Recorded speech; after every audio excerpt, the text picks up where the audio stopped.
Welcome to Hooton Park in Cheshire for round 9 of the Indikart Championship here in 2022. We're here as a prelude to our coverage of the Indikart Plus series in 2023, where we'll be bringing you 6 of the rounds during the season. We're bringing you all of the classes racing this weekend, starting with Bambinos from 5 years of age, with classes all the way up to adults. I'm delighted to say my long-term commentary colleague, Jake Sanson, joins me for this one. We've been commentating on karting for the last 10 years, Jake, and the first race up this weekend, it's one of our favourites, quite frankly, featuring the youngest drivers in karting. We had 2 heats earlier in the day. The results for those heats on your screen now, but this is the final, and here are the grid positions. Jake, take it away. And our 2 earlier heat winners, Oscar Kenny and Teddy Stebbings, are on the front row of the grid together, with Freddie Flewitt and Theo Jepson on the second. Elsie Gannon is alongside William Spencer for row 3, then Max Joy and Calman Simon, Logan Hodgetts and Buster Airy, and the grid is rounded out by Ethan Hulme and Arlo Atkinson. It's going to be a really interesting battle here in Bambinos, as all 12 competitors are going to be fairly evenly matched over this race, but with Oscar Kenny and Teddy Stebbings taking a heat win apiece, it's definitely going to give us an interesting final battle, as each of those 2 youngsters are going to be trying to go for the victory in the final.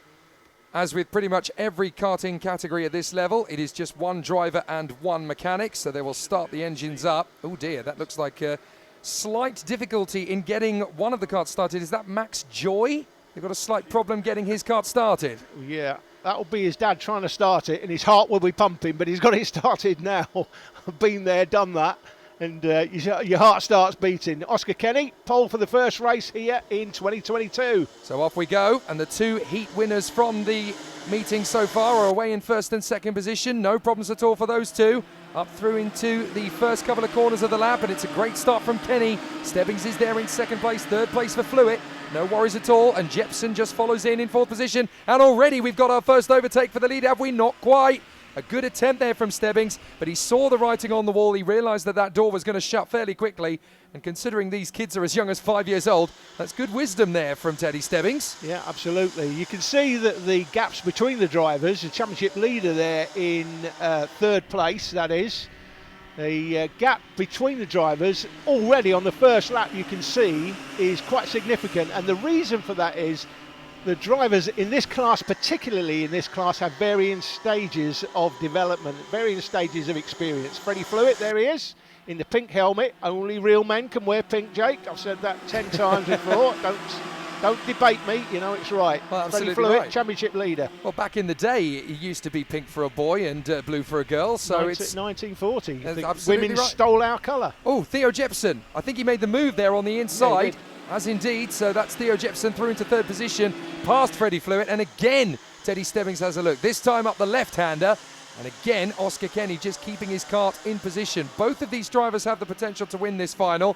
They've taken a heat win apiece, so this all comes down to who's going to have that steely nerve, that level of wisdom all the way through the course of the race. It's not won on these early couple of laps. You've just got to get yourself knit in and try to go for the opportunities. It's never easy to try and read the situation as they work their way through into turn 2 once again, onto the back straight. It's a pretty quick part of the course, this, because you stay flat on the throttle in Bambino all the way through to turn 3, and here comes the move. Teddy Stebbings reads his situation nicely, gets the run here on Oscar Kenny, and has been able to move forward. So Teddy Stebbings is the new race leader, but he's not done yet, Oscar Kenny. He wants to come back at him pretty quickly. Teddy turned 8 on Thursday before the meeting, so still, as I said before, quite young. Here's the replay for the lead, nice and clean, it's what we want to see. And I have to say, fair play to Oscar Kenny, giving him plenty of space, not turning in on him, just giving him a lot of room to negotiate. So he's got plenty of time in this race to come back at him as well. So this is not done yet, and on the inside they're battling again. Stebbings holding the inside line as Kenny got alongside him, but Stebbings was on the inside line for turn 1 to protect the inside line. So that worked out very nicely. So still, Stebbings in front of Kenny. Kenny was actually fractionally in front of Teddy Stebbings as they came out of the final turn and over the line. He's got good acceleration off the turn. He's going to get alongside him. They trade paint nearly as they go up to the braking zone for the left-hander. That's very close indeed between Stebbings and Kenny. Kenny trying to get alongside again. And this is all about intimidation, just trying to outfox your rival and back him into a corner. They come off the final hairpin, and look at the confidence from Kenny. He goes the long way round, but he's carried more speed. Now he's going to get the run onto the inside line. Kenny will have the inside for the right-hander, and that's a lovely switchback. Great overtake. Teddy Stebbings won the Cock of the North at Wombwell, that event at Wombwell. Prestigious meeting, fantastic track there in, near Barnsley at Wombwell. Won that last week, so he comes here with a lot of confidence, no doubt, and he's a very talented footballer as well, Jake. I can tell you, he's part of the Wigan Athletic Academy. Looking down the inside, but gets his nose chopped off. Well, the way he's performing now, he's going to have to make a decision. Are you going to be a professional footballer, or are you going to be a professional racing driver? He's clearly good at both. It depends. Do you want to make a lot of money, or do you want to spend a lot of money? Well, he might want to make a lot of money as a footballer and then spend it all going racing. That's could true. well do both. He could, yeah. Be a footballer, and then you can do your racing in the summer. Well, here comes Stebbings back on the inside, and he takes the lead back from Oscar Kenny as they start to slowly work their way through the traffic. This is going beautifully between these two, and Stebbings taking the lead away from Oscar Kenny, but do not think for one moment that Stebbings is going to fall back. That Kenny is going to fall back. He's going to have another opportunity through turn 3, and he's already starting to find that gap on the inside line. Up in the air goes the hand from Teddy Stebbings. Oi, what are you doing? He was trying to make a bit on the inside line. He backed out of it in time. But Oscar Kenny is not going to be intimidated. He's going to try every trick in the book to come back past. I was talking earlier about the varying levels of experience of the drivers. We saw Logan Hodgetts being lapped the last time round. But this is Logan's first race in a petrol cart. And looking down the inside, here's the here chance. comes Kenny. This is it. Kenny's going to get through on the inside line here, surely, and he does indeed. Stebbings is going to try and come back at him straight away. They've got 7 seconds on Theo Jepson and Freddie Flewitt, so I think they're going to be safe to battle for third position to the end. And William Spencer about half a minute back. He's looking good for the top 5. But is Oscar Kenny going to be able to hold on to this? Stebbings has got a good run off turn 3, and he's going to chop across. He will not be intimidated. Stebbings is giving it everything he's got to try and retaliate. He's got to stay pretty close to him up to the chicane. They've only got 3 corners to go. Right, left, and then up to that final hairpin. This should be all done and dusted for Oscar Kenny, unless he makes a mistake. It doesn't come. Stebbings has given him every chance, but this is going to be an Oscar Kenny victory, and he is ecstatic over the line. A good effort there from Teddy Stebbings. Look back, who's going to get third? That's going to be Jepson. He'll just hang on there in front of Freddie Flewitt. Good job, and he's happy with third position. There's Buster Airy. He'll come through in 8th position across the line. A good run from Buster Airy, and he'll be in front of Simon Kalman and Logan Hodgetts, with Spencer Gannon and Joy set to come through just behind the top 4. But a great race there from Oscar Kenny in front of Teddy Stebbings. It was so close. Both drivers had the chance to do it. There is the number 12 of Kalman Simon coming through with the gorgeous vintage Lotus colours on his kart. And there is the 21 coming through, William Spencer, just in front of Elsie Gannon. Good duel between those two as well. So here's your result. Oscar Kenny less than 0.3 of a second ahead of Teddy Stebbings from Jepson and Flewitt. And then it's William Spencer ahead of Elsie Gannon from Max Joy, Buster Airy, and the leading Coma driver, Kalman Simon, doing a fine job in P9 here at Hooton Park. An excellent run from these competitors.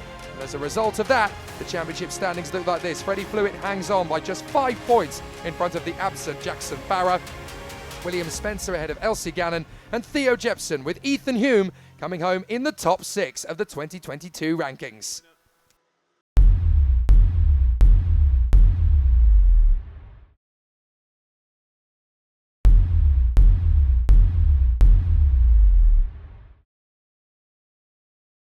The next race up is for Indikart Cadets, Micromax mainly, and Braden Boyd is the championship leader in that class. Oscar Walsh is the championship leader in the DRS class. There's only 3 of them here. We'll be concentrating on the Micromax karts. It is a split grid, as you can see, 4 karts in behind with 1 Army Cadet and the 3 DRS. Here's Jake with the grid positions. So Hasnain Khan and Braden Boyd on the front row from George Swire and Leo Livings, then Bray Williamson and Toby Dukes, Dax Farah alongside Joss Hushka, and then it's Archie Smith and Cole Wilson from Jack McGillicuddy and Ellis Child. In DRS, it's Oscar Walsh from Ashton Redpath and Vinnie Farah, with Aaron Rowland tagging in at the back. Here we go, racing up to the first corner, and it's going to be a tight one right from the start. Dax Farah trying to get his move up the inside of Hushka, and there's the Haza chassis just in behind there. That's the 23 of Cole Wilson. Of course, a fascinating bit of history for that particular chassis. It's the only chassis in kart history to have been driven by a world champion that also built his own kart. So he's managed to win the world title as both a driver and as a manufacturer, Jorn Haase. And it's good to see it out here at Hooton Park, but the field is mixing it all the way through. You've got a few DRS drivers mixing it with the tail end of the Micromax field. You've got drivers making up places, some losing places. It's interesting what you're saying about Jorn Haase, Jake, because here they are dealers for that chassis, and they've always called it a Haas chassis. Absolutely. But you were talking to the man last week. Yes, indeed. Well, of course, Jorn Haase was always considered one of the big three along the likes of Terry Fullerton and Mike Wilson. So he's right up there as one of the kings of our sport. And I'm sure he'll be delighted to see that there's still great British racing pedigree for his material. And just to confirm then, you actually asked him. I did. How to pronounce his name. Absolutely and right. That's what he said. Yep, it is Jorn Haase. Absolutely right. Okay. So, Hasnain Khan and Braden Boyd, they work their way through and up to the chicane. Leo Livings and Toby Dukes pulling away for position 3, just in behind our front row men that have not changed so far. But the two front row men, Hasnain Khan and Braden Boyd, are on the Lando Norris chassis, those Micromaxes. Great to see them putting in a good show. 5th position is George Swire, just in front of Bray Williamson. Then Farah, Child, Smith and Walsh. And Oscar Walsh, of course, is the leading driver of the DRS class, and that, of course, stands for the Daniel Ricciardo Series, which races up and down the length and breadth of Britain in the middle of the summer. So this is going to be a tricky one for Toby Dukes to move up into 3rd base. We're back on board with Farah, and that is this Child that we're looking at. He obviously came into the series midway through the year at round 6. He's just outside the top 10 in the standings at the moment, but a decent result here could get him a little bit closer to that top 10. But up at front, Khan and Boyd are still mixing it. Here comes Dukes, up on the inside, that'll do for 3rd. Oh, that was tricky. Leo Livings was turning in, and he didn't realise just how far across Toby Dukes already was. He nearly had a little bit of a moment there for George Swire, and in fact he has lost ground to Bray Williamson. So Bray Williamson has now come up into P5 as a result on the Sodi car, so he's now trying to get his way further forward.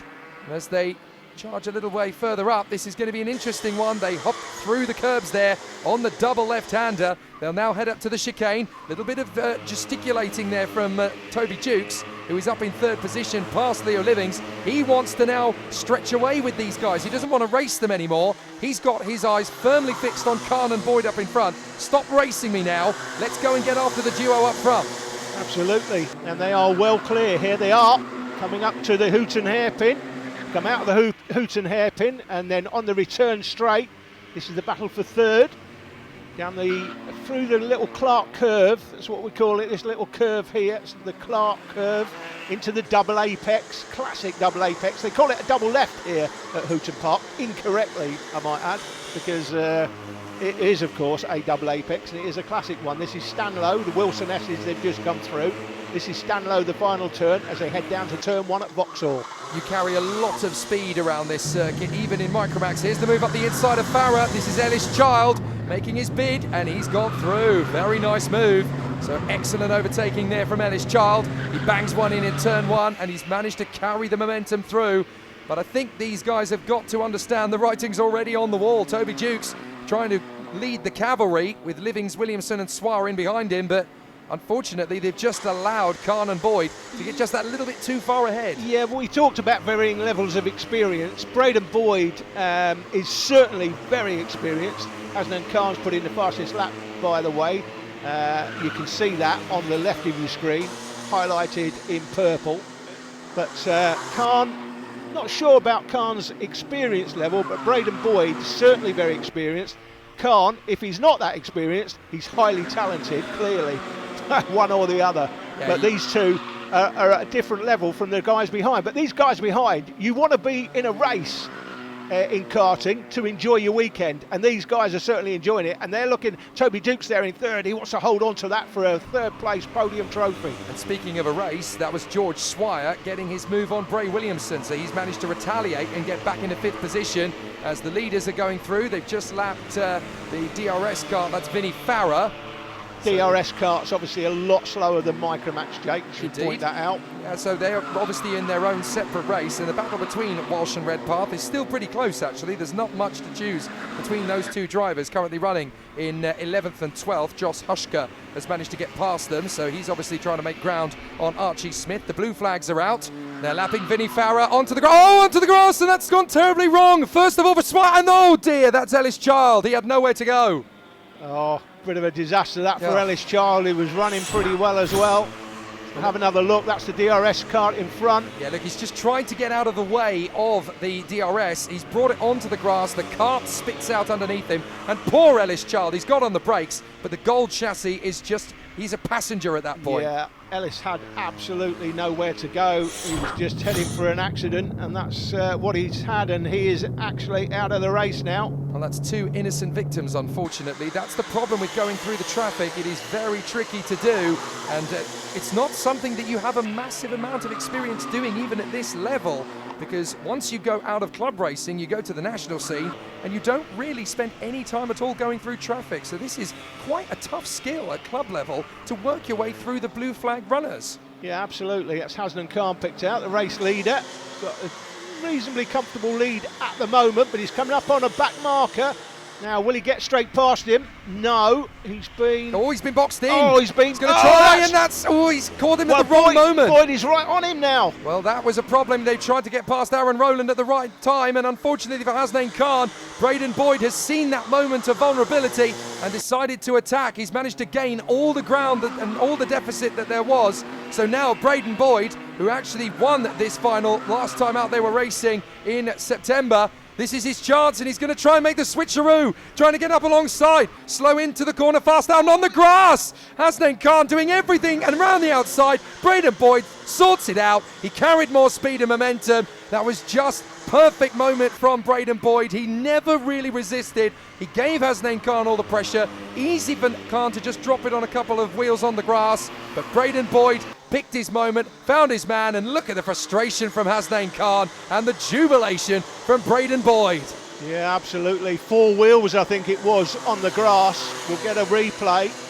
Dukes in front of Livings, and then Williamson in front of Dax Farrer. Is it going to be as they come through? Just about. It was pretty tight at the end there.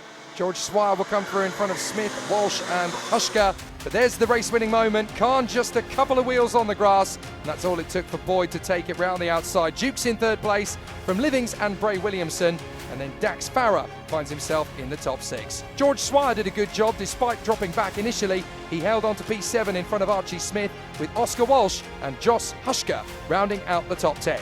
And obviously what that does to the championship standings, it puts Braden Boyd on the top. Bray Williamson in second, and Hasnan Khan, not a bad effort, in third position. The absent Ollie Chesters is P4 in front of Dax Farrer and Aston Brown, with Jensen Pritchard ahead of Neeson, Smith and Alex Jones in P10. The next race up is for Honda RPM 200s, the Honda Cadet class effectively. Jake Bowery on P2 is the championship leader. Here's Jake with the full grid positions. And Jake Bowery will be alongside the pole setter Stanley Clark, Sam Hayes and Max Bowery on the second row, then Charlie Eyeball and Red Lint, then Jacob Cartledge and Harry McLaughlin from Sam Yeadon and Isabella Stansmore-Wilson. Riley Blakemore and Freddie Walmsley from Max Lewis and Toby Turner. Then it's Harry Knight alongside Tom Nichols to round out the 8 rows. This is going to be an interesting challenge for Jake Bowery. A little bit of pressure on him with being the championship leader. Stanley Clark has won both heats coming into this, but can he make it a hat-trick? It's going to be tough. Jake Bowery's going to push him all the way up to the first corner, and he's got the better start. Bowery round the outside at turn 1. And for once, Stanley Clark is actually staring at someone else's exhaust fumes as Jake Bowery has hit the front nice and early. Max is trying to go with him, clearly related those two, and he's there in third position, but not for long. There goes Sam Hayes. He drifts through, and he's not the only one. I think that's Charlie Eyeball going through as well, the 10. He's got through. They're going side by side, Eyeball and Hayes. Hayes is the one that gets through in the left hand for the first part of the apex, and as everybody else storms through, they've kept it nice and clean for the moment. Good grid this one, 16 drivers in it. Sam Hayes there in a blue suit. He's always had a blue suit since I've known him, Jake. If he ever buys a suit other than blue, I think we'll have to give him a penalty. Certainly going against his own grain. So Bowery and Clark, then it's Hayes, Eyeball and Max Bowery. Red Lind is there in 6th position. Sam Yeadon, Jacob Cartledge, and then Blakemore, Walmsley, and then it is Isabella Stansmore-Wilson. So a bit of a battle coming up into the left-hander. That is Red Lind. He won the final at round 7. So a couple of rounds ago, Red Lind, we know he's got quality, we know he's got pace and speed. So what can he do from, well, 6th place currently? Well, into the left-handers they go then, and Sam Yeadon is there just a whisker in front of Cartledge and Blakemore. That looks like it could be a furious battle, and Red Lind is up to P5. He's made the move then on Max Bowery.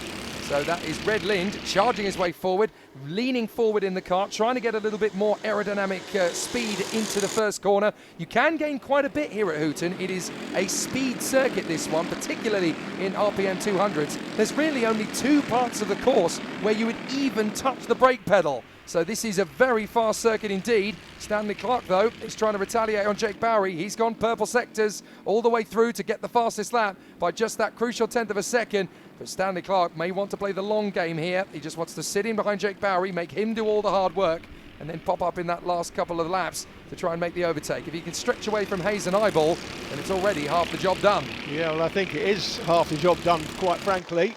So Jake Bowery... Or especially with them going wheel to wheel, look. But yeah. Up the inside, Clark's going for nice and early, actually. It said race leader, championship leader. He was not the race leader anymore. The fastest lap now to Lind. It was to Stanley Clark. So, but the fastest lap will always be highlighted in purple on the left of the screen. Well, the 2 boys battling for 3rd, having a great race of it. That's Hayes back through on Eyeball. Eyeball managed to get 3rd position initially on the first part of the lap, but now Sam Hayes has got through in the hairpin to move his way back into 3rd position. And look at these 2 behind. This is Max Bowery back in front of Red Lind. So those 2 boys having a great jockey for position with Eyeball and Hayes. And Red Lind, as you see there, it's confirmed on the left side, fastest lap of the race. But is he going to be able to get back into P5? Looking for the inside line, that's Hayes, trying to keep Charlie Eyeball at bay. And Charlie Eyeball's going for it, but on the inside, he almost loses the inside line there to Max Bowery. And Red Lind is going to try and get in there as well, up to the hairpin. This is one of the big braking points on the circuit, but you've got to try and carry as much speed through it as possible. Bit of a run wide from Hayes. Is that going to be enough for Charlie Eyeball? No, it's not. Hayes has protected that inside line well. And I think Clark is clearing off Jake.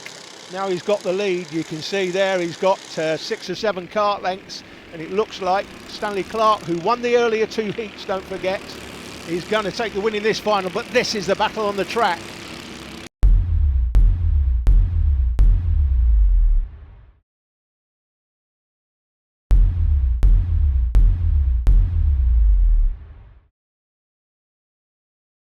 The 2 men up front are still duelling, Stanley Clark and Jake Bowery, but this is where the real on-track scrap is happening. It's for 3rd position and 5th position.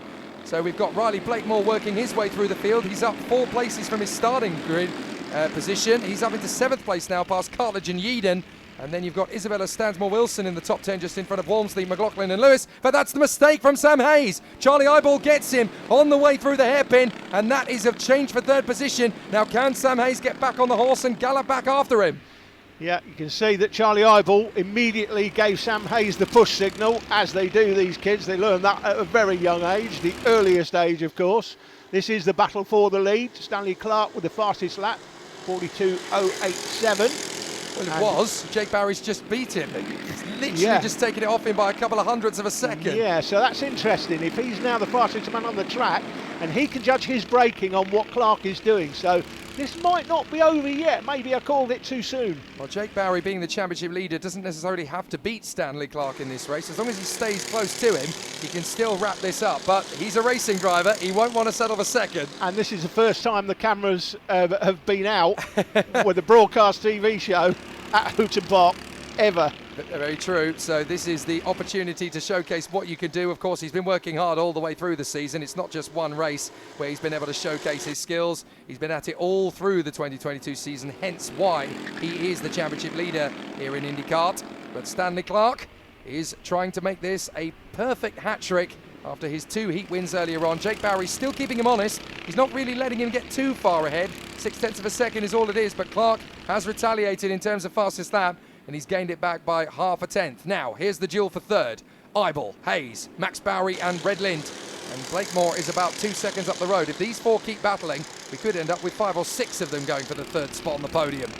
You can just about make out Riley Blakemore and Jacob Cartledge in the background.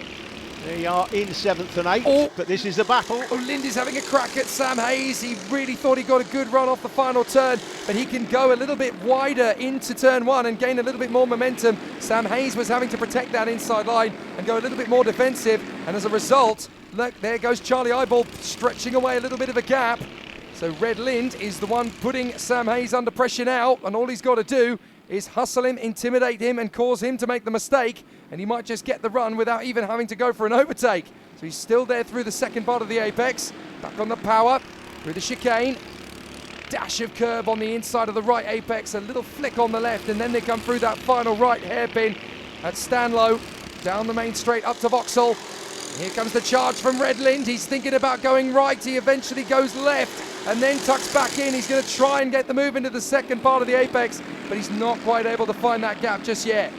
It's interesting, Sam Hayes, he sort of takes a defensive line. He's taken a defensive line now up to Hooton hairpin, and in behind, that's an overtake by the 44 cart of Max Bowery.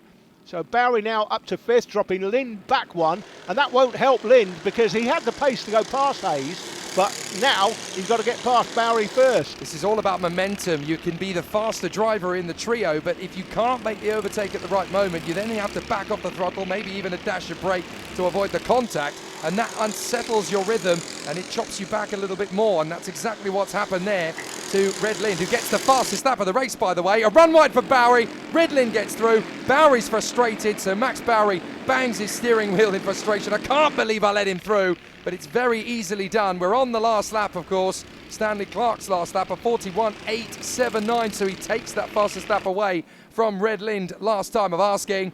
But this is going to be Hayes. He'll just about hang on here in front of Red Lind, or will he? Because Lind is going for him one last time.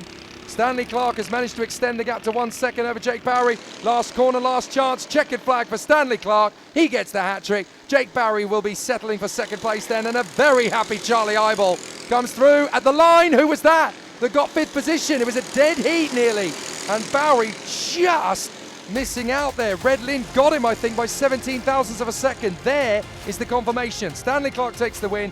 Jake Bowery in second from Charlie Eyeball, then Hayes, and the near dead heat between Red Lind and Max Bowery. Riley Blakemore in 7th. Mechanical problems this weekend for Isabella Stansmore-Wilson. She's second in the standings, so we expected her to be fighting for the win this time. Jacob Cartledge and Sam Yeadon. In the points, there's the 32-point advantage from Jake Bowery over Isabella Stansmore-Wilson, who no doubt will be back to her best in 2023. Max Bowery in front of Harris Roberts, Red Lind, and Sam Hayes. RPM 200 in 2023 is going to be brilliant.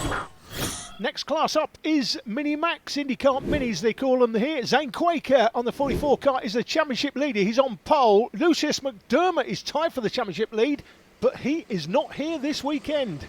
So Zane Quaker and Ollie Hipkins on that front row from Jack Burgess and James Spencer. Then Eric Smith and Maisie Creed from Ben Gordon and Jackson Lane. Then Gillum, Flynn, Vicharek and Zach Kane. It's going to be an interesting charge forward. Here we go.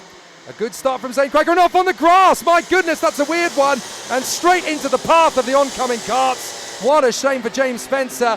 And unfortunately, that triggers a bit of a moment for everybody else. Only 7 carts get through without incident. Let's have a look again. So this is Spencer, and unfortunately Eric Smith and Ben Gordon had very little they could do to take avoiding action. Spencer's on the grass, he comes straight back onto the course, and everybody else is trying to avoid it. Who else went wide? That's the 57 going wide, so that's Jackson Lane, and also the treble 2, Maisie Creed, having to take avoiding action. Here's how Charlie Gillum saw it. Look at this, you've got no chance at all. How did Charlie Gillum avoid that? Exactly. He'll be happy he saw it, but it nearly caught him out, and he is up to 4th place already. Well, Zane Quaker is the early leader, and if he wins this race, of course, he will take the lead of the championship by just 4 points with 1 round to go. So it's crucial for Zane Quaker that he stays out there in front of Hipkins and Burgess. He is trying to stretch away the lead. Hipkins is trying to get closer to his teammate, but it's not looking very easy at the moment. Gillum in 4th position, but this is the battle for 5th. Good recovery from Maisie Creed. She's already trying to go wheel to wheel there with Sam Flynn in front of Sowry Vicharek, and then of course you've got James Spencer and Zach Kane. So the top 3, Quaker, Hipkins and Burgess. Burgess of course is in 4th in the championship at the moment, but he's currently running in P3 ahead of Charlie Gillum, the man who dodged the bullet in the first corner. Here's the duel for 5th position. Sam Flynn at the head of the pack, and then you've got Maisie Creed having a great race comeback here. And that's James Spencer just in behind, having managed to get the move there on Sauri Vicharek. I hope I've got that name right, by the way. If you haven't, see you in court and see you on the grid again next year when I get it right. Good performance by James Spencer so far. He's made a lot of places back after being off through turn 1. Sam Flynn started P10. He's in 5th now. Clearly, he made up all those places at the start. That was a big moment, and that was triggered by Sam Flynn getting a little bit sideways. Maisie Creed tried to get the inside gap, realised at the last moment that that gap wasn't going to be big enough, and had to slam on the brakes. That was so nearly a bit of contact. James Spencer reacted in good time, so did Vicharek. So that was so nearly an incident, but they just about got away with that. Quick reactions from the MiniMax competitors. Now the move is on. Maisie Creed gets the opportunity on Sam Flynn. That was well reacted. Great driving. It was great driving up in Stanlow, so she backed out of it, didn't go off, didn't take the driver out in front, and then big switchback when she saw Sam Flynn going really narrow up into the Hooton hairpin, Jake. That's pretty early to start defending, but he's doing it again now, and he's just inviting someone to go round the outside, and they have. Oh, beautiful. James Spencer is not going to dilly-dally. He goes right round the outside on the approach to turn 1 at Vauxhall, and that's beautifully handled. Unfortunately, Sam Flynn just going ultra defensive. Clearly doesn't feel like he's got the pace in the car, but look, he's compromised himself. The door wide open again, and Vicharek is going to get alongside, but can the Cosmic sail by? Not just yet, so Vicharek's going to have to try again, but wise heads on the shoulders there of both Maisie Creed and James Spencer. They saw the opportunity was going to open up, waited for the moment, and as the door opened up organically, they just sailed through on the inside. Vicharek has only just got to sit there and wait for the door to open again for Sam Flynn. Yeah, so this is the battle for 7th place, and Flynn, I think you called it right, Jake. I don't think he's got any confidence in his car whatsoever. And again, he drives narrow down up into Hooton hairpin, but that invites the switchback. And on now, not close enough is the driver behind, so Vicharek not close enough into Hooton hairpin, but he needs to concentrate on getting close enough up into the hairpin so he can switch him back coming out. So he's spending nearly as much time looking behind him as he is looking in front of him. Indeed. He's just in panic mode now, and here comes Gordon trying to sail up the inside on the Haase chassis, and he's done a great job there to move forward. Excellent work. That puts Gordon up into 8th position through Stanlow. Nicely handled. And actually, looking up the road, I noticed that Maisie Creed has got a lot of pressure from Spencer up into that hairpin. Is that going to be an overtaking move? Well, certainly it looks as though Gordon's going to make 2 moves now. Got through on Vicharek, now gets through on Sam Flynn. So that's really well handled from Benjamin Gordon. On the Haase chassis, he gets through into position number 7. So that puts him a little bit further up. Now, what about Creed and Spencer up the road? They're about 4 seconds off the back of Charlie Gillam, but I couldn't quite see, did Spencer get the run there on Maisie Creed or not? Because she's been very good in defence, but no, Spencer did get through on Maisie Creed. However, up front, Zane Quaker, he's away with the fairies in the lead. He's having a great job up front. Yeah, comfortable win this will be for Zane Quaker. This is a battle for 2nd place, though. This is one we want to concentrate on at the moment because we've got Hipkins and Burgess battling for this spot, and the drivers further back are also in an interesting battle, but there's only so many karts when they're so spread out you can cover. And again, that's the difficulty at club level. It spreads out quite dynamically over the course of a race, so you've got to try and essentially be as fluid and as metronomic in terms of your pace, hitting your apexes, looking after your engine, looking after your tyres. This race is not won on the first lap, but it's definitely occasionally lost just by over-driving that kart in the first couple of laps. You've got to get yourself into a good rhythm, and fair play to Jack Burgess. It looked at one stage as though he was out of contention for second, but he has read the writing on the wall very well for Ollie Hipkins. He knows he's vulnerable, and he might just snatch something here on the last lap. He's only half a second back. Zane Quaker is going to have no problem at all working his way past Zach Kane on the last lap. You get the sense this is going to be a frustrating, so near but so far type of race for Jack Burgess. He's caught Ollie Hipkins right in. He's got to hope for a mistake here really from Hipkins, and that hasn't come yet. And it's unlikely to at this late stage. He could really do with 1 or maybe 2 more laps even to try and get back on terms with Hipkins. He's going to run out of time though. Zane Quaker is going to take the checkered flag and the title with it. Great job. Hipkins in second from Burgess in third. Oh, so nearly for Jack Burgess. 1 more lap and he could have changed his fortunes there. We look back and still a great battle going on. This is Flynn and Vicharek. Vicharek still feels he can get this. Gillam comes home in 4th position. Good recovery drives from James Spencer and Maisie Creed after their moment at the start. Good run from Benjamin Gordon. Look, he just drops Flynn and Vicharek in the closing stages. Sam Flynn is going to be able to hang on to this in front of Kasauri, Vicharek and Jackson Lane to finish it off in fine style here at Hooton Park. A critical win for Zane Quaker in terms of the championship. He is now just 4 points ahead of Lucius McDermott. Ollie Hipkins in second from Jack Burgess. Charlie Gillam in fourth from James Spencer. Maisie Creed, just like Spencer, they fought back brilliantly. Ben Gordon in front of Sam Flynn, Kasauri, Vicharek and Jackson Lane. But what that means for the championship now is that if Lucius McDermott returns next time out and wins, Zane Quaker must finish second or third to clinch the title. Jack Burgess is there with only 2 points on Eric Smith and 3 on Ollie Hipkins. It may be a very close showdown next time out, but I tell you what, the spirit of competition is definitely alive and kicking here in IndyCar. Isn't that lovely?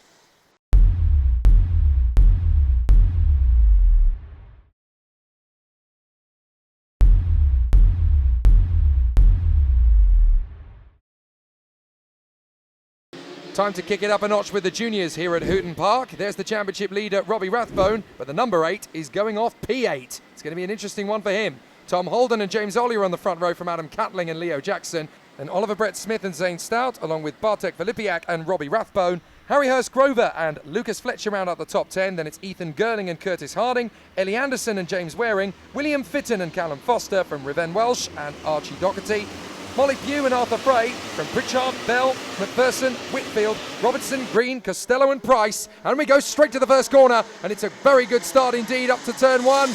Tom Holden and James Ollier have taken the spoils earlier on. Rathbone's going to try and cut his way back through. And as they work their way through the first couple of corners, Tom Holden has held his early advantage from pole position. He doesn't want to concede anything he doesn't have to. And there's the Haase chassis on the inside. 3 wide, in fact. As that's Ollier trying to get into second place over the grass. Goes one of the Lando Norris chassis, and that is George Bell. Game over as he exits stage left. Diving through though, that's Rathbone. He's already trying to pick up pieces, but as he gains one, he also loses one. So it's a very feisty opening lap, and there is Leo Jackson from the second row. He's still there essentially, third position for the moment, but he's trying to get back on terms with Ollier. And behind Jackson it's Brett Smith, Catling, Stout, Rathbone up to 7th, then Hurst Grover, Filipiak and Lucas Fletcher. James Ollier won Heat 2 earlier. It was Tom Holden that won Heat 1. He's got the fastest lap so far. Curtis Harding, pictured there, is running in 13th. So the battles are raging everywhere you look. Third position though, Leo Jackson can't quite stay with James Ollier as up the inside. That's a nice move from Curtis Harding. He gets his move there on the inside on Ethan Gerling, I think that is he's dueling with. They come off the final turn and down towards Vauxhall again. No problems for Holden or for Ollier. But Oliver Brett Smith is all over the back of Leo Jackson. And on the Lando Norris chassis, that is Adam Catling trying to get himself up onto the podium. It's not going to be easy from there. Zane Stout in P6, and behind them is the championship leader, Robbie Rathbone, who needs to be careful. This is not an easy circuit to overtake on in the larger karts, these juniors, because obviously the difference with the Bambinos and the Cadets and the RPN 200s that we had earlier on is that they're shorter in wheelbase, they're narrower as well, so you've got more racetrack to play with. You've got to be really gutsy to get an overtake done in these. Yeah, absolutely. Not the easiest track to overtake on, but we see people at the top level, and James Ollier there running in P2. He's certainly one of those around this track. That's a mistake from Stout. He tried to get his move on the inside of Catling, and Robbie Rathbone picks it up. Thank you very much. I'll get into P6. That helps him out big time. And now Harry Hurst Grover is trying to cut his way through. He's done that. That is how costly an error like that can be. You make a mistake in one corner and you're still paying the price for it 3 apexes later. Robbie Rathbone has got the 360 camera on, Jake. He's got it on. However, when he's turned it on, he must have pressed the wrong button. Oh no. He's got it in time-lapse mode, so he's going really, really fast on the dummy grid, and then it goes off. Oh dear. Now, I think he might be deducted championship points for failing to turn the 360 camera on efficiently. But Robbie Rathbone there on the 8. He's coming through the field. He'll be looking for at least a podium here, championship leader. He's had a few issues in the earlier heats, but looks like he's going okay now. Yeah, his next target is Adam Catling, whose helmet design doesn't look that dissimilar from Lando Norris's either. He's got the suit, he's got the chassis, and he's very nearly got the race helmet as well. It's quite ironic looking at Adam Catling going around, because he really does look like Lando out there. Obviously one of his heroes in the world of motorsport. Oliver Brett Smith in the middle there. He's trying to work his way through to third. Yeah, absolutely. And Adam Catling doesn't want to look like Lando Norris, though, Jake. He wants to drive like Lando. Absolutely. I mean, you can have all the gear and have no idea, but he's not like that. He's up there in the top 5, working his magic. Now, this is a good battle. Further back, this is 7th. You've got Hurstgrover, Filipiak and Zane Stout. They're pretty closely matched as well. Lucas Fletcher's not a million miles away either. They're in 10th position. He could pick up some scraps here. As down the straight, Leo Jackson slowly starting to drop. Oliver Brett Smith, he tried to have a go there. Adam Catling into the first corner, and there's going to be a hesitation. Rathbone thinks he can have it. Get on the inside. He can't make that move stick. And Oliver Brett Smith just wildly waving to Catling and Rathbone. Don't overtake me. We've still got to try and keep up with Leo Jackson here up front. He's dropping me, so come and give me some support. But if they're not catching up to the leaders up front, then they could go rogue. They could just think, you know what, every man for himself. 24 thousandths of a second between Holden's fastest lap and James Ollier in second place. But there's others that are quick as well. Leo Jackson, one of them. See, look, all 4 of these drivers have been wrestling with each other, and now you've got Hurstgrover, Filipiak and Stout all catching up to them. This is no longer a quartet. This is a Septimus Prime battle, isn't it? You've got 7 of them out there gunning for 3rd. Yeah, 3rd to 9th this battle. Great battles all around the track. That's Callum Foster pictured, starting P16. He's up to 11th. So good moves by Callum Foster being made in this one. Oliver Brett Smith thought he had a window of opportunity there into the left-hander. Has to back out. Just rolls off the power, gets back onto the throttle halfway through the apex without flipping the brake. That keeps him in the hunt. Now, the kart in front of them, that's Arthur Frey, about to be lapped by the train for 3rd position, but there's 7 of them in it, and there could be 8, because Lucas Fletcher suddenly realises that this cavalry is going a little bit slowly, and that's the door open. That's Robbie Rathbone getting his move, and they're going to trip over the back marker at the same moment. So Rathbone and Hurstgrover both got their bid on Catling in the same breath. Arthur Frey, not one of the most experienced drivers in karting. Oh, on a spin! That's Leo Jackson! How did he save that? My goodness! He was literally perpendicular as he came through. Look at that! That's the back end contact. steps out. That's contact. They'll be investigating that. What a save, though, from Jackson. Any other driver worth their salt could have parked that in the tyres. Absolutely, but he has lost 3 places as a consequence of the contact. So I understand, looks like the clerk of the course is on the radio and asking for reports. Well, Jackson is back up to 5th place past Rathbone again. And that was him standing there in the picture, Jake, right in that corner. Yeah, Oliver Brett Smith. There you go, he's under investigation. Yeah, it's always going to be the way. And look, Tom Holden, he's actually in danger. Oh! James Ollier went for the move. He tried there on the final lap as they were lapping the 21 of Molly Pugh. And he so nearly got the lead there from Tom Holden. He went up and over, almost flipped it. But Tom Holden so nearly lost the race. He takes it in the end. A good effort from James Ollier. Try every trick in the book. Why on earth wouldn't you? And Oliver Brett Smith is just going to hang on to 3rd for the time being in front of Rathbone. We'll have a look at the replay. You can see that's the one shot you're going to get, so why not try it? He's changed direction. The race leader has changed direction. That's caught James Ollier out. Fortunately, this is James Ollier's on-board camera in real time. This is what you have to deal with. That's the one gap. That's the one gap he was ever going to get in the race. The race leader did nothing wrong, but neither did James Ollier because he was caught out as the race leader changed position. Exactly. So Tom Holden and James Ollier, there was contact, but neither driver can be blamed for it at all. Rathbone inherits 3rd then in the end, as Oliver Brett Smith is docked to place. Leo Jackson, Bartek Filipiak and Harry Hurstgrover from Adam Catling, Zane Stout and Lucas Fletcher. Thrilling stuff, and Rathbone still leads the championship, and now by only 4 points in front of Oliver Brett Smith. Leo Jackson has 152, Tom Holden has 147. Things are going to get tight towards the end of this gripping 2022 season. The senior 2-stroke class here at Hooton Park, effectively senior Rotax. That's the championship leader, Jake Gresty. No surprise to see him on pole. He's won all 7 rounds he's competed in this season.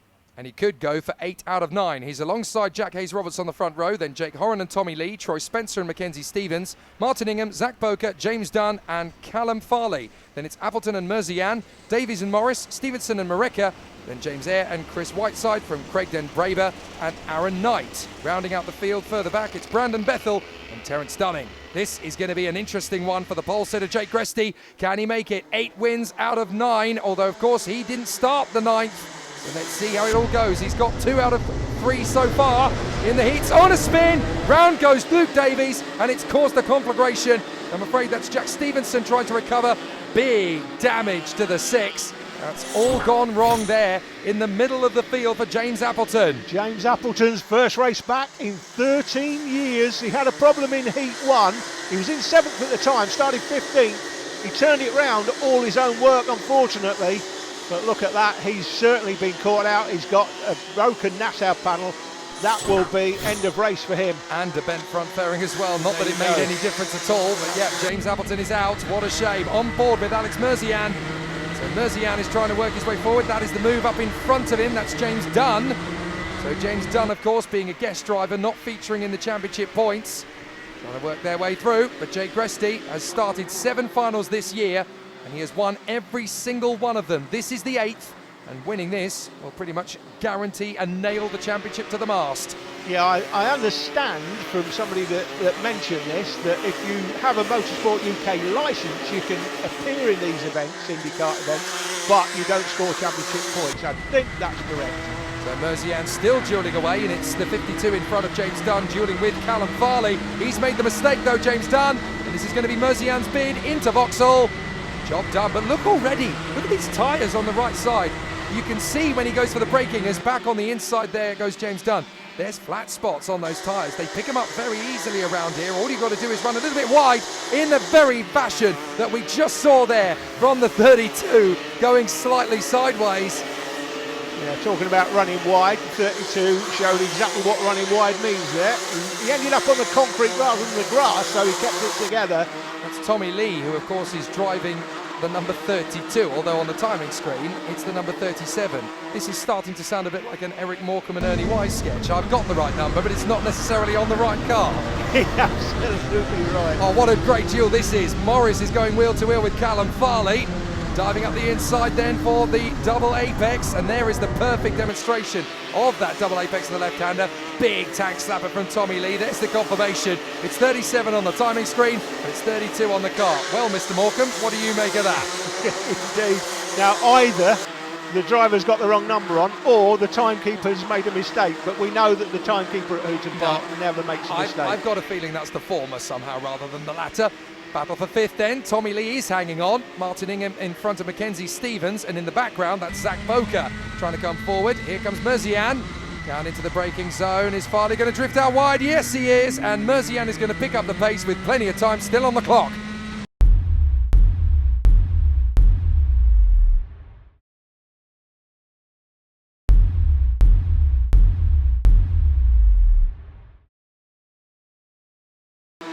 Battle lines are drawn here at Hooton Park, here in Senior Rotax, as in 5th position. Tommy Lee is trying to hold off Ingham and Stevens. Mackenzie Stevens diving up the inside. There's contact! Martin Ingham trying to turn in and keep him at bay.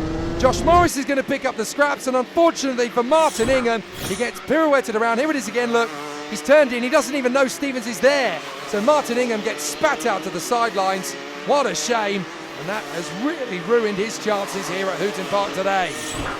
Now the driver doing the overtaking is the one responsible to do it cleanly, and in that case it was the driver coming in behind. Martin Ingham did nothing wrong, he was the one contacted from behind. Mackenzie Stevens is under investigation despite having this nice little duel now that he's having with Josh Morris. They're having a nice scrap for 7th place. This is the duel for 2nd position, and after 9 laps of racing, Jake Gresty might as well be on a shifter card. He's that far ahead of everybody else. But the 2nd position squabble, Jack Hayes-Robertson, Troy Spencer having a terrific little duel. And now Spencer's got an opportunity. He's not going to throw it up the inside unless he knows he's got the gap and knows he's got the space to play with. Here comes the chance. He opens up nicely. Oh, he's not quite been able to get that done. Well, the decision has been made for Mackenzie Stevens. He will be docked 2 places for causing a collision between himself and Martin Ingham. I think that's rather lenient, to be honest, because I think Martin Ingham has lost a lot more than 2 places. However, that's the decision made by the officials on the day. So we'll certainly have to live with it. I'm not sure Martin Ingham will. No, indeed. Last lap. Here comes the chance for Troy Spencer trying to dive in. This is how you get the move done. Beautifully handled. And further back, Tommy Lee is going to drift out wide. Here comes Morris, drifting side by side. Up the inside, he'll get the overtake. So Spencer with a last lap manoeuvre has come up to 2nd position.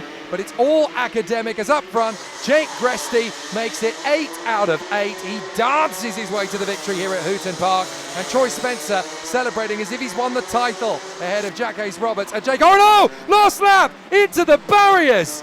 Brandon Bethel and Luke Davies come together just 5 corners from the finish line. And that is heartbreak for Davies. Looks like Bethel got going again. I'll tell you what, it's just as well the checkered flag's out, Jake, because look at that tyre. It's been bounced into the track. Yes, indeed. On the other side, if the race was still going on, that could have been rather difficult. Let's have another look at it. See, they've both gone for the same bit of racetrack at the same time. The wheels interlock and bang! That's a big impact, actually, for Davies. A lot of water thrown out of the tyre stacks. That was a big impact. And here comes Mr. Tyre. Get himself involved in the race, but the race is over, fortunately. Yeah, he didn't really get very far, did he, that tyre? No. Anyway, Jake Gresty gets the win from Troy Spencer and Jack Hayes-Roberts. Jake Horan in 4th from Zach Boker. Josh Morris is there in P6 from Tommy Lee and Alex Merzian. Now that Mackenzie Stevens has been docked to 9th, James Dunn rounds out the top 10.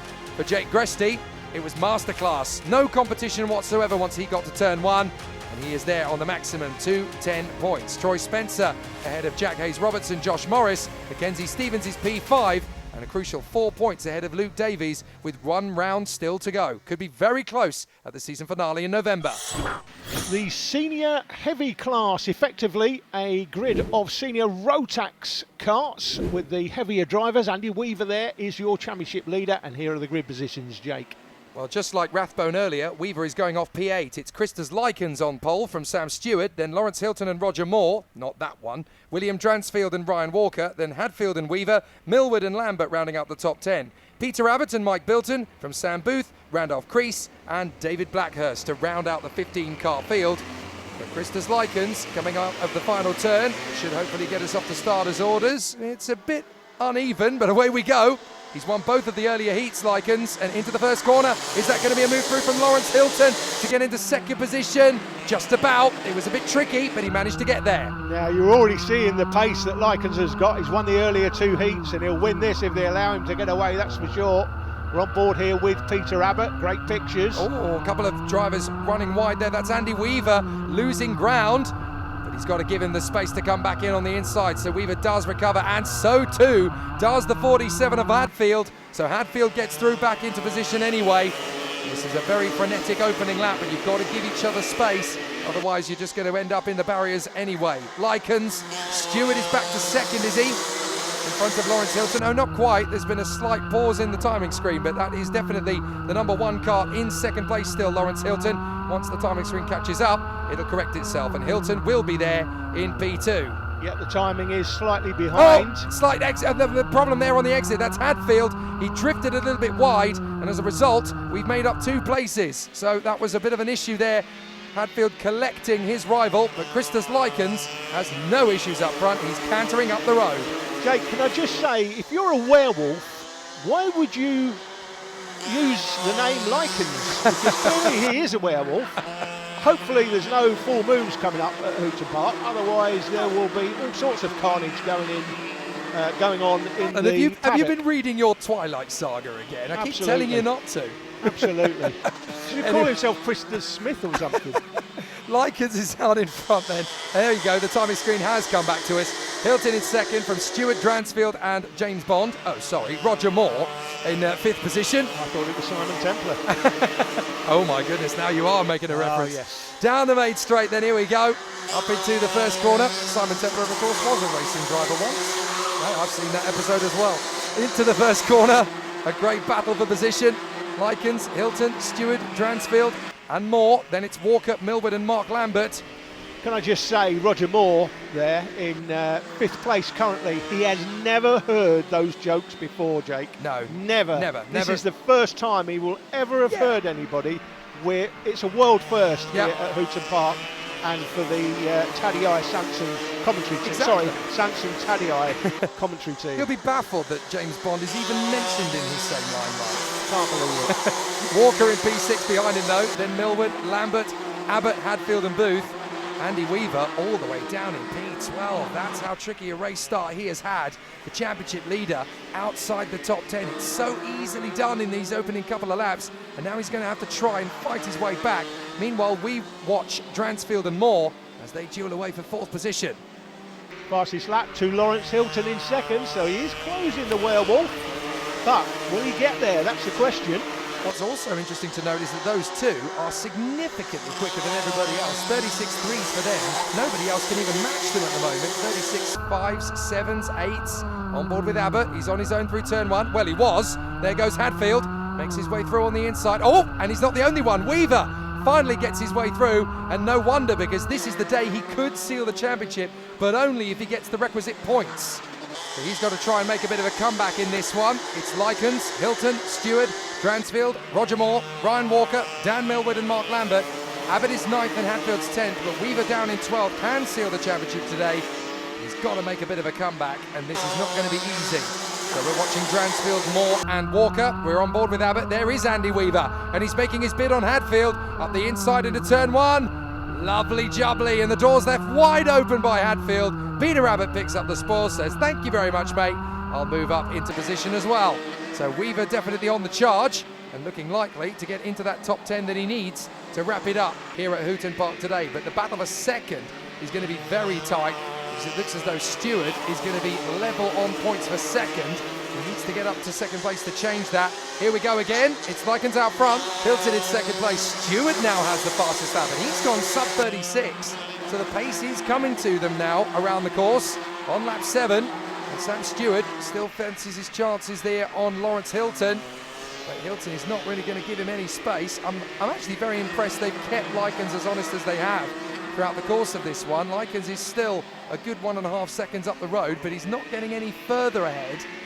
Stewart is hustling here as they go through the final couple of corners of the lap. And into lap number 8 they will go this time by. But still Stewart hustling Lawrence Hooton, looking for his bid, and Hooton just sliding the kart in. That's proper 4-wheel drift mode going through turn 1. Setting purple is Sam Stewart now, Jake. He's now the fastest man on the track. Doesn't have track position, but he's the fastest man on the track, the only man in the 35s. And as a result of closing up to the number 1, all he needs is a whiff of a gap, just the slightest hint that he can stick the front fairing of his car up the inside. And this is senior heavy. They're not going to dilly-dally, they're going to go for it. Oh, they always do, don't they, in this class? They're not messing around, that's for sure. And Stewart will know he's got the pace. He won't know necessarily that he's got the fastest lap at the moment, but he'll feel him getting closer to the kart in front. So Lawrence Hooton is about to get some company. Well, that's the thing about senior heavy class karting. These are no nonsense, no holds barred, fearless races, and it doesn't matter whether this is club level or national level. As far as these guys are concerned, this is their Formula One. They're a couple of millimetres off the ground. They're taking their punishments over the curbs. The ribs are starting to scream at them. You get that feeling, that vibration, that tough rhythm through the apexes. They're giving everything they've got. Yeah, and these guys do it for fun, Jake. They're doing it because they enjoy it. They've got no pretensions about racing touring cars or any other car, frankly. They're here racing karts, and I know people say, oh, it's so expensive. It is. No motorsport is cheap, but this is a lot cheaper than racing cars, believe Absolutely. me. There are people that come out of karting and say, oh, I'm going to go and race cars because it's cheaper. Believe me, no, it's I've not. done both. It's not. Well, this is the thing, and you've got to remember as well that for the experience of driving, the only form of motorsport that Formula One drivers do on their day off, the only one they're allowed to do, is karting. They come back to it, and there is a reason for that. Last lap, and Lawrence Hooton still trying to hang on in front of Sam Stewart. Dransfield in P4. Roger Moore is slipping into the clutches of the new fastest man on track. Ryan Walker bangs in at 35.8 right to the end of the race there to eclipse the time set by Sam Stewart. But this is the problem. You've got daylight between each other. You're just waiting for the mistake. And these guys are too good. They're not going to drop it on the last lap. They know exactly what they can do. They know every inch of this racetrack now. And Christos Lykins is going to come out of the final turn. He's lost about half a second to Hooton in the closing stages, but he didn't need to panic. The checkered flag flies, and Christos Lykins wraps up the race in front of Hooton, Stewart, Dransfield and Roger Moore. But look back, where is Andy Weaver? He's in 9th position as he comes through, and he knows that's good enough. That's good enough to win the championship for Andy Weaver. He knows it as well. He's worked the points out beforehand. and he is the 2022 champion. He's actually inheriting 8th position at the end of the race there after penalties are taken into account. So Likens from Hooton, Stewart and Dransfield, Moore is 5th position in front of Millward, Lambert, Weaver and Ryan Walker, with Peter Abbott demoted to P10. And here is the confirmation then in the Hooton Park Indikart Series in heavy. Andy Weaver cannot be caught. The battle now is between Sam Stewart and Mark Lambert, with Christos Likens hoping to pick up one more race victory in the finale in November before the end of the year is out. There's one race to go here, and it's the standing start boys. It's the Procarts.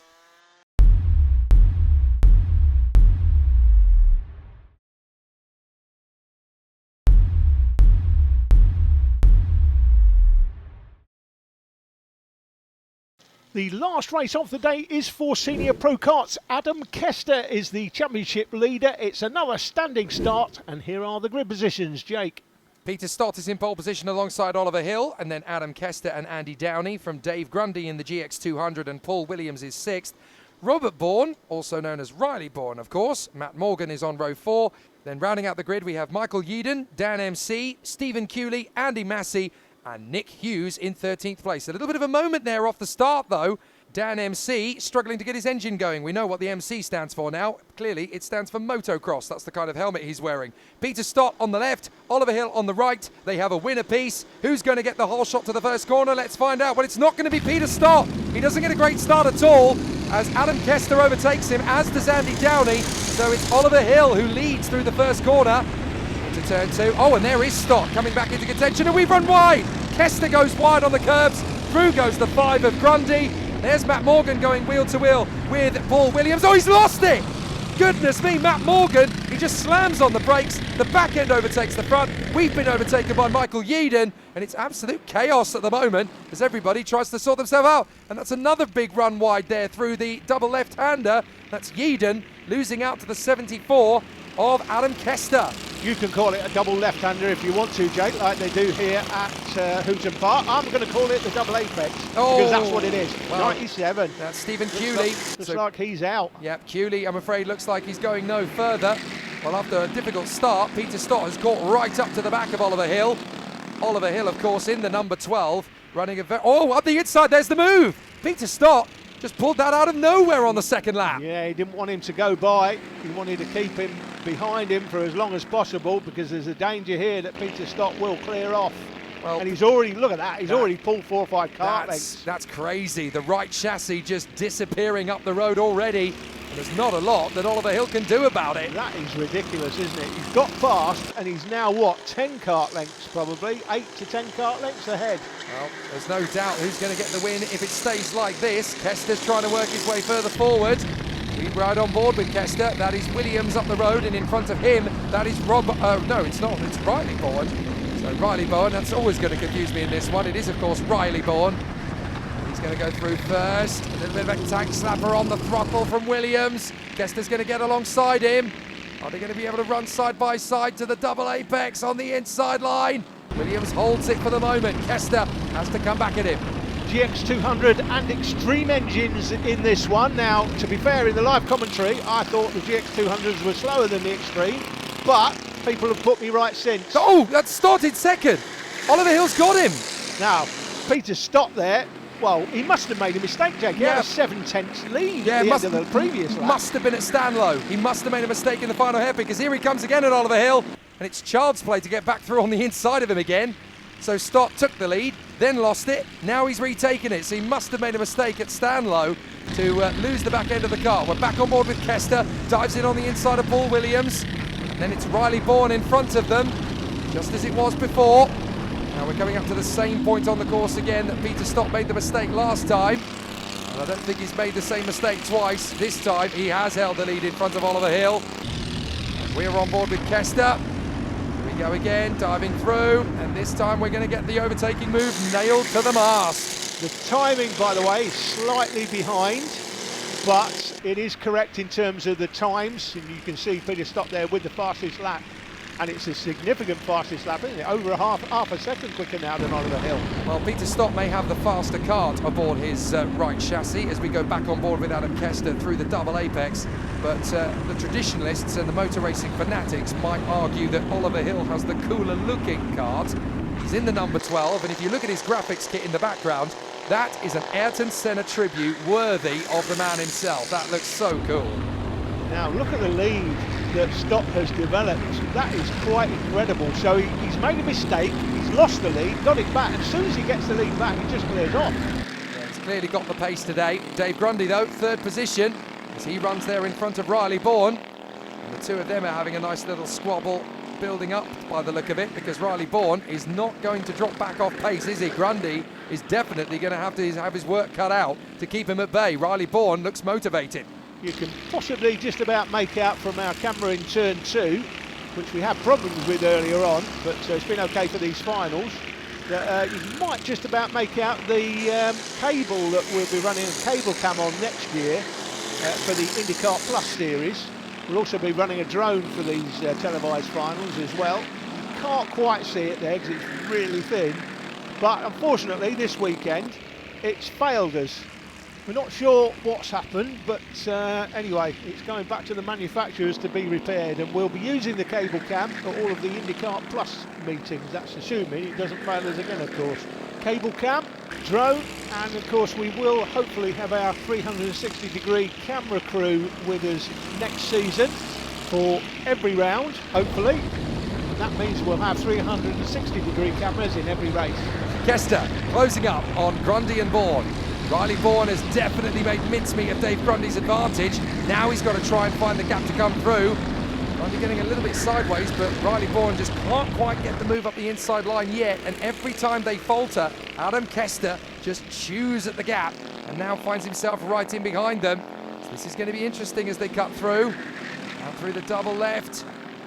This is not going to be easy to nail here for Kester. He's got to get past not one fearless racer, but two. Now the GX200 of Dave Grundy, the Extreme engines in behind them here are probably just as quick as Dave, because the drivers are probably lighter.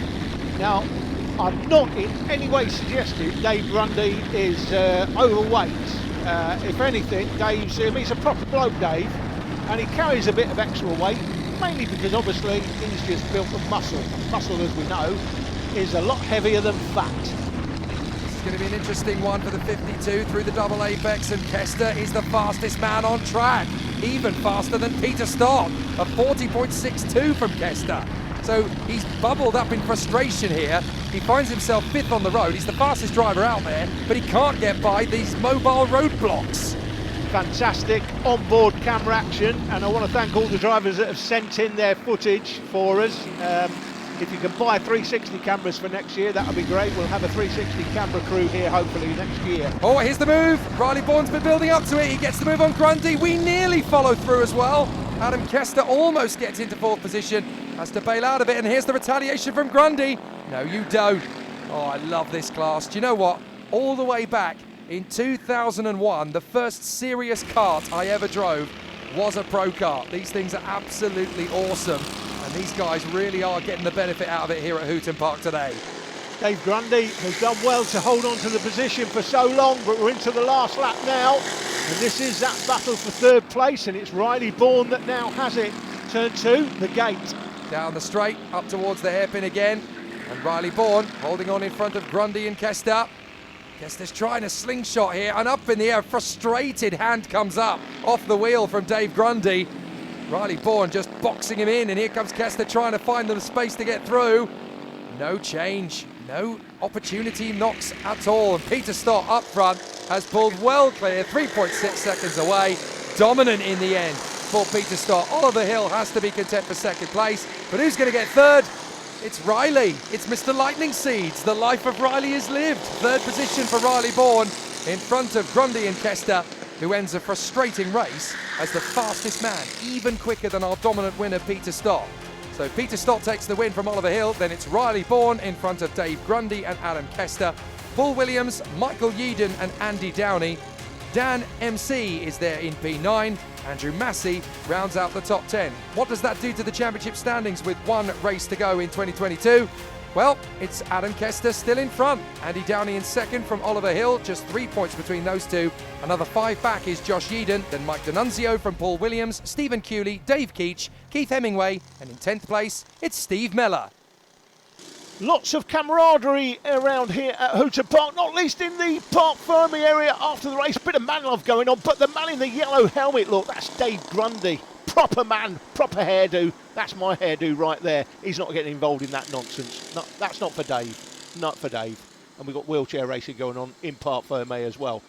Just time for a quick photo of the man love. And before we go, just to tell you, if you want to race here at Hooton Park in 2023, we're covering 6 rounds of the Indikart Plus series. Get in touch with the circuit. Telephone number on your screen now. And maybe we'll be commentating on you. We'll see you then.